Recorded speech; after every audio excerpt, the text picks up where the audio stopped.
नवरात्रि के दूसरे दिन हम माँ दुर्गा के उस दिव्य स्वरूप की पूजा करते हैं जो तप, त्याग और अटूट संयम की प्रतिमूर्ति है, माँ ब्रह्मचारिणी। आइए सुनते हैं उनकी व्रत सामग्री, पूजा विधि और पावन कथा एक प्रेरणादायक कहानी के माध्यम से, जो हमें धैर्य और साधना का अद्भुत संदेश देती है। एक गांव में जहां चारों ओर भक्ति और श्रद्धा का वातावरण था, एक भक्त राजेश रहता था।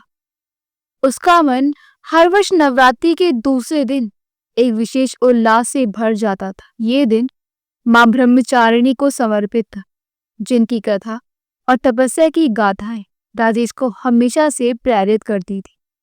वह जानता था कि मां ब्रह्मचारिणी केवल एक देवी नहीं, बल्कि तप, त्याग और संयम का साक्षात प्रतीक है, और उनकी पूजा पूरे मन, शुद्धता और विधि विधान से करनी चाहिए।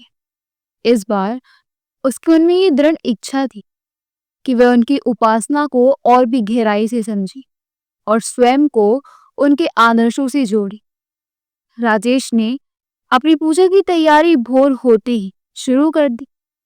उसने सबसे पहले स्वयं को स्नान से शुद्ध किया और श्वेत वस्त्र धारण किए, क्योंकि वह जानता था कि मां को ये रंग अत्यंत प्रिय है। ये रंग ना केवल पवित्रता का प्रतीक है, बल्कि मन की शांति और सादगी को भी दर्शाता है।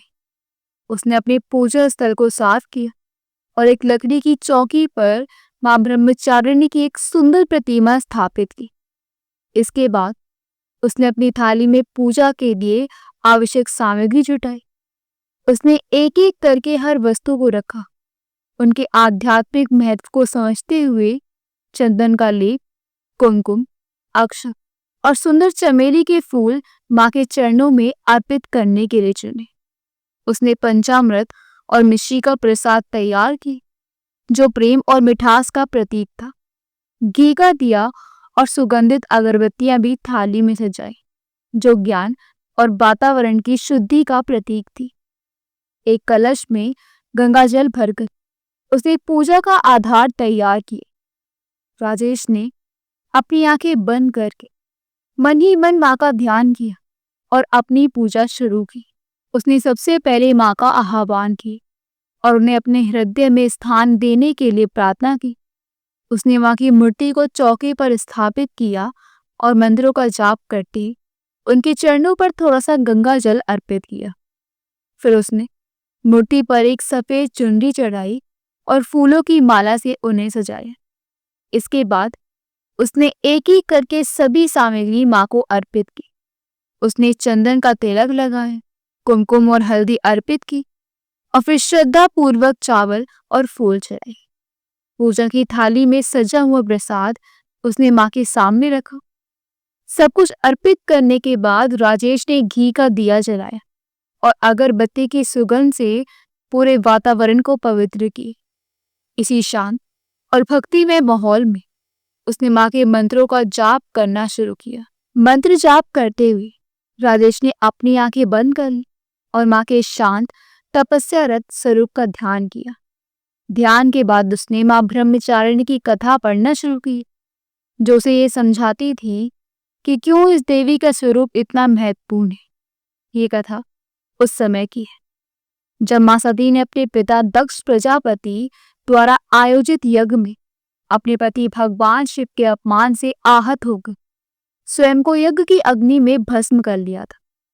इस घटना के बाद उन्होंने हिमालय राज के यहाँ पुत्री पार्वती के रूप में पुनर्जन्म ली। बचपन से ही पार्वती के मन में भगवान शिव को पति रूप में पाने की गहरी इच्छा थी। जब वह युवा हुई तो उनके माता पिता ने उनका विवाह एक राजकुमार से करवाना चाहा, लेकिन पार्वती ने अपनी इच्छा बताई कि वह केवल भगवान शिव से ही विवाह करेंगी। अपने इस दृढ़ संकल्प को पूरा करने के लिए उन्होंने घोर तपस्या का मार्ग चुना, ताकि वह शिव को प्रसन्न कर सके। ये तपस्या इतनी कठोर थी कि वह देवताओं ने भी ऐसी तपस्या कभी नहीं देखी थी। पार्वती ने अपनी तपस्या के पहले चरण में हजारों वर्षों तक सिर्फ फल और फूल खाकर कठोर व्रत किया। इसके बाद उन्होंने वर्षों तक सिर्फ पेड़ों से गिरे हुए सूखे पत्ते खाकर जीवन बिताया। उनकी इस घोर तपस्या के कारण उनका नाम अपर्णा भी पड़ा, जिसका अर्थ है बिना पत्तों का भोजन करने वाली। उनकी तपस्या की अग्नि से तीनों लोकों में हाहाकार मच गया। उनकी एग्रता और संकल्प की शक्ति इतनी प्रबल थी कि प्रकृति के नियम भी उनके सामने झुकने लगे। देवताओं ने पार्वती की तप की परीक्षा लेने के लिए इंद्रदेव को भेजा।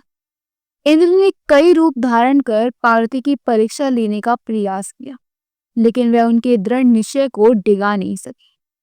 उनकी तपस्या की सफलता देखकर सभी देवता, ऋषि मुनि और स्वयं ब्रह्मा जी भी आश्चर्यचकित और प्रसन्न हुए। अंत में ब्रह्मा जी ने आकाशवाणी के माध्यम से पार्वती को उनकी तपस्या सफल होने का वरदान दी और कहा कि भगवान शिव उन्हें पति रूप में अवश्य स्वीकार करेंगे। उन्होंने पार्वती की महिमा का बखान करते हुए कहा कि उनकी तपस्या ने उन्हें ब्रह्म के समक्ष कर दिया है और इसलिए वे ब्रह्मचारिणी के नाम से पूजी जाएंगी। इस प्रकार कठिन तपस्या और दृढ़ता के कारण ही मां पार्वती को ब्रह्मचारिणी कहा गया। उन्होंने अपनी तपस्या से ये सिद्ध कर दिया कि यदि मन में सच्ची श्रद्धा और लगन हो तो कोई भी लक्ष्य असंभव नहीं है। कथा पढ़ने के बाद राजेश ने अनुभव किया कि मां ब्रह्मचारिणी की कथा केवल एक पौराणिक गाथा नहीं, बल्कि जीवन जीने की एक गहरी शिक्षा भी है। उनकी ये कथा हमें ये सिखाती है कि चाहे जीवन में कितना भी बाधाएं क्यों ना आए, हमें धैर्य और संयम से अपने मार्ग पर डटे रहना चाहिए। कथा के समापन पर राजेश एक थाली में कपूर और घी की बत्तियां रखकर मां की आरती की। आरती करते समय उसकी आंखों में भक्ति के आंसू थे। आरती के बाद उसने हाथ जोड़कर मां से अपनी अनजाने में हुई गलतियों की क्षमा मांगी और पूजा को स्वीकार करने की प्रार्थना की। अंत में उसने झुककर मां को प्रणाम किया और प्रसाद सभी को बांटा। राजेश ने महसूस किया कि इस पूजा से उसके मन को एक गहरी शांति मिली है। उसे लगा कि मां ब्रह्मचारिणी ने उसे अपने जीवन में धैर्य, साहस और आत्मबल रखने का आशीर्वाद दिया है, जैसा कि उन्होंने स्वयं अपनी तपस्या में किया था। यह देवी हमें ये बताती है कि जीवन में भौतिक सुखों से ऊपर उठकर आत्मिक और मानसिक शुद्धि का मार्ग अपनाना ही वास्तविक सफलता है।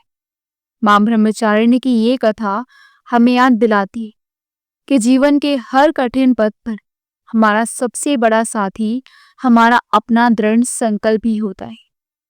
अगर आपको ये पावन कथा पसंद आई तो चैनल कान्हा की दासी को सब्सक्राइब करें और भक्ति भाव से जुड़ी और भी प्रेरणादायक कथाएं सुनने के लिए चैनल को सब्सक्राइब कर दें। मंत्र प्राप्त करें। जय माता दी।